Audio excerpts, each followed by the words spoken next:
All right, welcome into a News4JAGs podcast. We got another podcast coming your way from TPC Sawgrass. Still Players Week. I'm Jamal St here alongside Justin Barney. Jaguars didn't decide to take Players Week off. Justin, they've been busy. You know, usually in the past at Players Week, it's always been you and I, and we're trying to determine pronunciations of names. Foyasai, what? Foley, who? What? Yeah, that's right. That's been 2 years ago. Yeah. That was our process 2 years ago. Man, this has been a fast and furious week. Colder out here the other day. We were out here talking about the free agency eve, and a little warm today, and a lot of moves since we last sat down at the table the other day. Man, they have cranked up the heat. We got two big moves that we got to cover. So let's start with the one that I guess it's been a little bit of an emotional roller coaster is what I'm calling it for Jags fans at this point. Let's start with the low. Calvin Ridley, it kind of looked like he was coming back to Jacksonville, but that ended up not coming together. He bounced, heading to Tennessee, big contract. Look, at the end of the day, this was his payday. He got every dollar he could, and the Tennessee Titans showed up with a bag at his door. Yeah, $92 million, $50 million guaranteed. Jacksonville was never going to match that. Sure it was very similar. We talked about this, I don't know how many times, ad nauseum. But as soon as Calvin got to free agency, you started hearing those teams talking about the money, adding zeros to the contract. You knew it was just like Jawan Taylor. They wanted Jawan Taylor back last year. Right. And it just did not come to pass because the Kansas City Chiefs threw all kinds of money at him. 4 years, $80 million for Jawan, 4 years, $92 million for Calvin. And look, that's just the nature of the beast. Free agency, you get there, and those other teams, that's why when you exclusive franchise tag somebody, they can't talk to another team. Non-exclusive, you can. Right. So that's what you don't want to happen, and we saw that with Calvin Ridley. He was a free agent. The Titans, we thought it was going to be the Patriots originally. That's what the it looked Titans just threw all kinds of cash at him. And look, I'm upset because you give a third and a $5 for Calvin for essentially 17 games, 1,000 yards, 8 touchdowns, had a good season. I feel like Jacksonville got him as kind of knocked the rust off year. Sure. So a little disappointing because you give a third and a $5 for 17 games to Calvin Ridley, and you don't bring him back. So that to me is a whiff on that front. But $50 million guaranteed to Calvin Ridley. I'm glad that they did not pony up and pay that. Look, I think I said the trade was good when it happened. I think this was still probably one of the best moves Trent Ball came. It was a home run swing. It's hard to get elite wide receivers in the NFL, and they had an opportunity to try and get a guy, a third and a $5, to see what it was, kick the tires on it. You know what? It didn't work out. I don't think look, I'm glad Calvin Ridley got paid. He earned the money. Dude practices hard, full speed every step of the way. But would I have given him that contract? No, not at all. I wouldn't have given him that big of a payday. That's nothing personal against Calvin. No, that's nothing personal. He's a 30-year-old wide receiver, and this is a 4-year deal. If he plays the entirety of it, he's 34 at the end of it. And to me, that was his one payday, and I wouldn't have done it. Receivers, running backs, those kind of guys don't get better as they get older. No. And just naturally, I mean, you've seen what's happened to Devontae Adams out there in Vegas. Even played with his old college quarterback. Things didn't pan out. He's older. I mean, you run the risk of that, and I'm glad. I mean, in a perfect world, in a vacuum, I would have loved Calvin Ridley back because I think he would be far better in year 2 in the system with Christian and Gabe Davis now. Obviously, Trevor Lawrence. I think Calvin's argument was that, hey, I'm going to be better next year because I didn't have that rapport with Trevor. His last day in the Jaguars locker room, we're talking to him, cleaning out, and said, I'm going to be better. I'm going to have that rapport with Trevor next year that Christian and Evan and Zay had this year, but you don't get a chance to do that. Kudos to Calvin and his agents. He maxed out his market value, but again, $50 million guaranteed. It would have been the same thing to me as you re-signed Jawan Taylor last year for $80 million. I think it's the same thing. A way overpaid. Jacksonville's not in salary cap room to do it. I'm glad on the flip side, we got something more positive to talk about, and hopefully we'll have something maybe either draft-wise, free agency-wise, trade-wise, and getting another receiver in to replace Calvin. Look, they'll have to replace that production. Look, he wasn't. That's a big contract for Calvin. Like I said, kudos to him for getting the bag. It's not a great one for the Tennessee side of the deal. Yeah. Ultimately, look, I think Calvin Ridley is what Calvin Ridley is, and he is a very good football player. Is he necessarily elite? I don't think he's in that elite category. Could the Jaguars have used him back as a receiver? Of course. 100%. They needed the talent, and letting him walk hurts, and I still do think that this was mismanagement by Trent Baalke, not getting the Josh Allen deal done, not being able to franchise tag Calvin Ridley, created this situation, and that would have been ideal. So while we're saying that, look, we wouldn't have given him this contract, that's not saying that I wouldn't have franchise tagged. I'd have franchise tagged him in a heartbeat. Absolutely. Kept him here for a year, said, let's see what that second year in the system looks like. Absolutely, that's what I would do. And then let's talk about this long-term deal to try and keep you here. That was the ideal situation. Yep. Didn't materialize that way, but you know what? We got something better on the back end for the defense. That's why I said emotional roller coaster. That was the low. Very next day, here comes the high.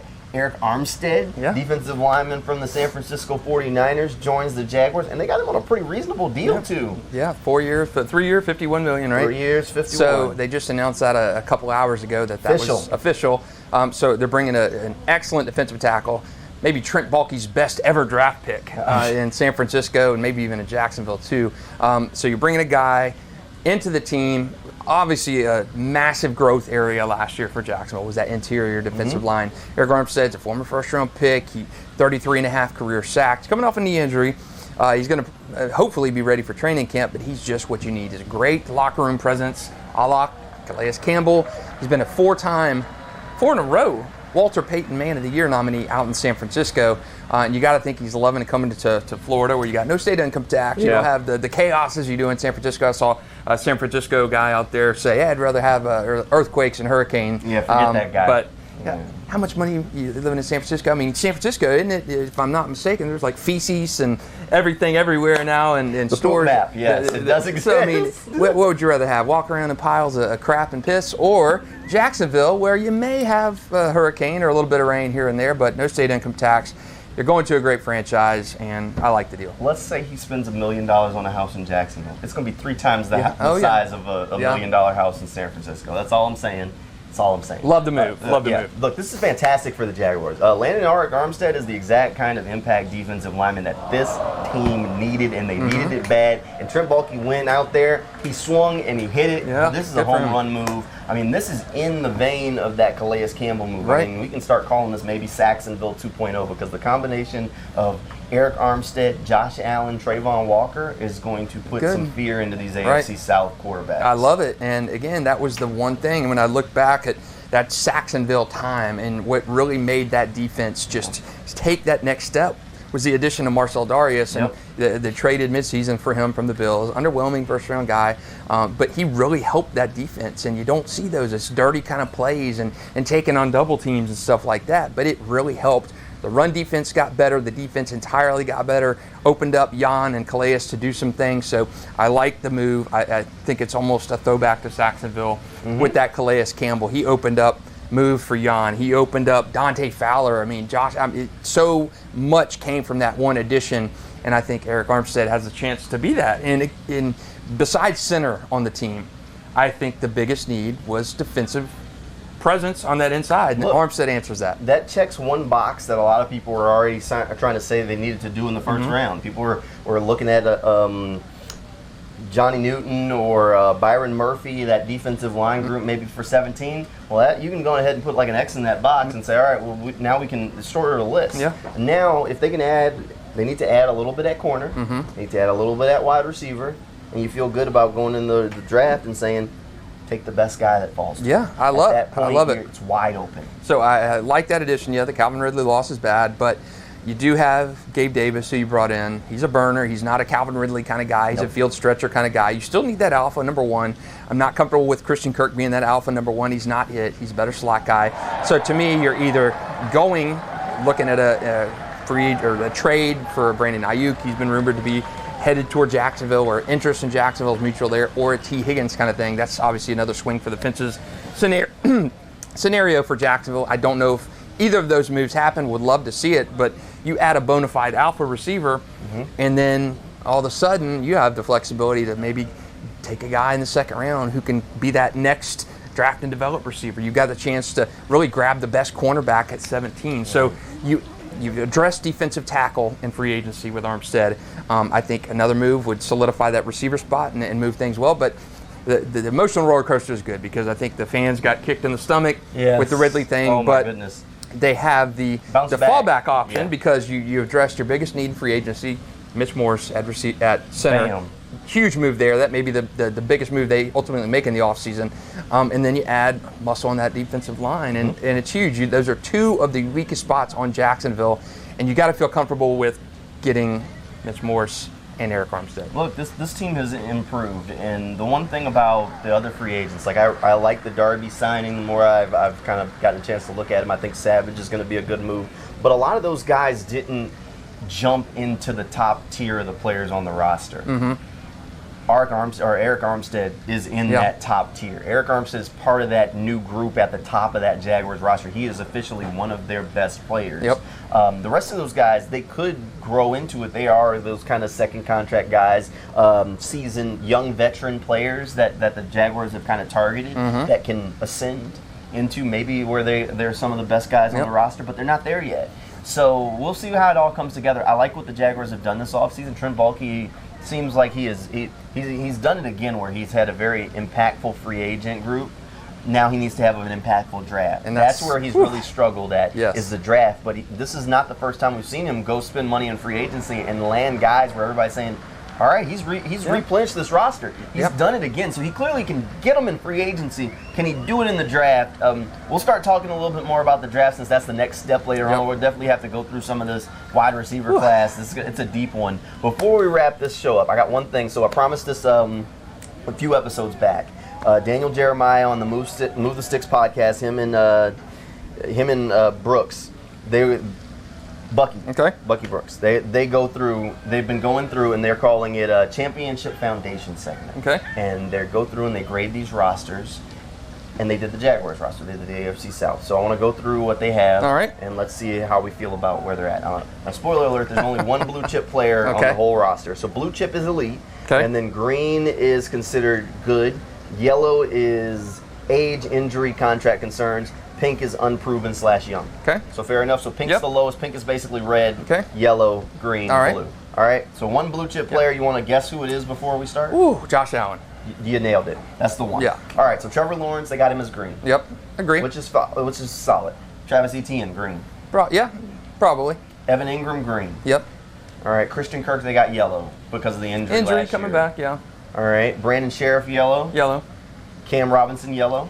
They have Anton Harrison as pink, as young and unproven. I get it. He's coming off a rookie year. And so that's somewhat reasonable, but I think he played really well. Daniel Jeremiah even pointed out that Anton had a better rookie year than he expected, so maybe he can shed that pink relatively quickly. And I mean, there's the ascending curve for Anton. His rookie year, he was good. He was thrown into the fire, and you saw that youth early on last year, and by the end of the year, he was better, of course, no doubt. And you go through 16, 15 games, you get to those last two, and you're like, man, this guy's looking good. But statistically, he was the second lowest graded guy on Jacksonville's offensive line. He had issues and stuff. He was one of the lowest rated right tackles in the NFL last year. But again, I would agree he's probably that pink guy because you want to see it done in year two. I think the ceiling for Anton is higher than it is like a Juwan Taylor, who was their right tackle before. But I would agree he's the pink spot right now. All right, the defense is where things get a little bit, I guess, more debatable, I'd say. All right, Josh Allen's considered blue. I think that's fair. I do think the Christian Kirk one, I think he should be up, but I get coming off the injury, I understand why. Trayvon Walker's green, which I think is a solid answer for him. Second year, made the big jump. Not quite at that elite. I mean, I think he's an elite run defender, not necessarily an elite pass rusher yet. So definitely room for growth. They got Foye Oluokun as green. I'm fine with. Here's the one where I think you're going to have a question. Devin Lloyd, they got him listed as green. Ooh, no, not yet. No. Maybe a little bit of a reach on the Devin Lloyd one. He's yellow to me. I don't think you can put him as. That's what I do. Devin Lloyd is yellow. He's not had a consistent year, let alone to be considered in the mix with the Trayvon kind of type. Or maybe make Devin Lloyd pink. Unproven young. Yeah, he's not green. No, not a chance. Not if we're putting Trevor and those guys in the green category. Devin is not there. He's got that potential. He does. But he's not there yet. Potential's through the roof, but not there yet consistency-wise. All right, the last two they had were Tyson Campbell, Andre Sisco. They said both of them were yellow. Ooh, man. Which I get it. Both of them are coming off injury seasons. Tyson had a rough year last year because of injuries. Andre Sisco's play was a little bit down last season because of injuries. So I understand both of them as well.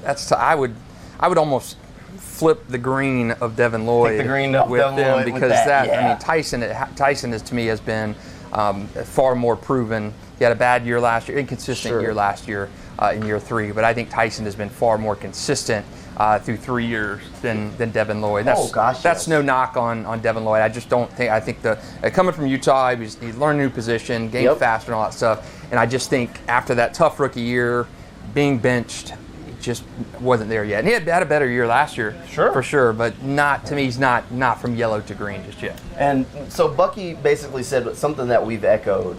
He said that this team is good and they have to decide if they want to be great. You see how we talked about a cluster of green players, but as we've talked about previously here, they lack that elite talent. Like people have asked if the Jaguars should be a candidate to trade down. Absolutely not, because they need to find blue chip players. Yeah, and this is a good draft where you can probably get a blue chip type of player or a player on a trajectory to be a blue chip guy in the NFL at 17. You cannot afford to pass up on that opportunity. They got to take swings. The last blue chip quarterback would have been Mark Brunell. I don't know if Mark was a blue chip. Pro Bowl in '99. If Mark was a blue chip. Comparatively, I love Mark, but I don't know if Mark was a blue chip. No, okay, all right. Pro Bowler 1 year in '99. No, notice what you said. 1 year. That may have been another year too, at but best green. So I think. Again, my point being, Jacksonville's seldom had blue chip players. You look at 30 years. You could argue about, or even Maurice Jones-Drew. We could argue whether or not he was blue during his best days. Yeah, 1,600 yards rushing that 1 year he led the NFL. So Jimmy Smith definitely a blue guy, but in recent history, Fred a blue chipper. But you're winding the clock back. Was probably blue in his best years, but toward the end, that passed him. Jalen was obviously blue, but since then it's not like they've been letting blue guys walk out of the building. The blue guys just haven't been in the building. Yeah, and you know why they've not been in the building? Because they draft so piss poor that they've just not had them. Yeah. They've not had blue chip players. It's draft and develop, and they just have not had. And that's why coming up to the draft season, we get pumped up for it, but if you've covered the Jags any time of span, Jock, it's your 5th year covering them. Yeah. You've seen it in the 5 years. And find all the guys you like. And then take them off the board because they're going to draft some guy. You're like, who? Yeah, and to me, they've drafted so poorly in their 29 years that it's so. You look back at roster. Tony Baselli, blue chip. Fred, Jimmy, blue chip. Right. But you're talking. Those are moves are 25 years ago, 26 years ago, and there have been so few blue chip players, truly blue chip players for this franchise since that heyday of '99 where they went to the AFC Championship game. At quarterback, you've not had a blue chipper. Trevor could get there, but he's not there yet. Just not had blue chip players, and this is not a current year thing. This is a historical thing to me. It's just not. It's not been good in terms of that. So I think that was probably grading a little bit of giving them a little higher marks than possible. Especially with that Devin Lloyd grade. But, hey, I like the way they're headed. All right, so they did it this offseason. I want you to stake your flag now. I think we'll both do it. They got one blue chip guy. This time next year, how many blue chip players will be on the Jaguars roster? I will say next year, they got one now. Yep. Josh will be back. I'm going to say Trayvon takes the step to blue chip. All right. I like it. And I'm going to say Tyson Campbell. So I'll say 3 next year. 3 blue chips by this time next year. I'm not the Trevor blue chip guy yet. I mentioned Kirk Cousins last year, and until Trevor bounces back and shows that playoff form from that stretch run last year, year and a half, 2 years ago, he's going to still be in that green to me. Give me Josh, give me Trayvon, give me Anton, and I think Armstead. Oh wow, 4. All right. So I think they'll have 4 blue chip players on the roster. So 4 for you, 3 for me. 4 for me. And am I shorting anybody? I think Christian Kirk's going to be a green. I just want to clear that one up, make sure that's clear. I got Anton, I got Armstead. So I think they'll have 3 blue chips on the D line alone. Okay. Anton in the other trench, and this is without a draft class. So I guess this number could go up. If they draft a guy who works out or they go and do something crazy. But as of right now, I'd say 4. Okay, and if they trade for T. Higgins or Brandon Ayuk, when the fingers crossed, I think we revisit that. Maybe we have a second blue chip this year because I think that's what Jacksonville's offense is missing. I think Calvin would have been a low-end blue chip player had he come back. You're not a cow, man. Green. So, hey, I was in the Josh Allen court when this guy was feeding Josh the pigeons last year. But yeah, I think a bona fide number 1 receiver helps Trevor's growth and becomes that shade, maybe the aqua guy, we'll call him. The blue-green kind of guy. Well, we'll see what ends up happening. Still got some space left in the offseason. Draft is next. We'll get you caught up with everything. Hey, thanks for hanging out with us on another News4JAGs podcast here on location, and we'll see you next time.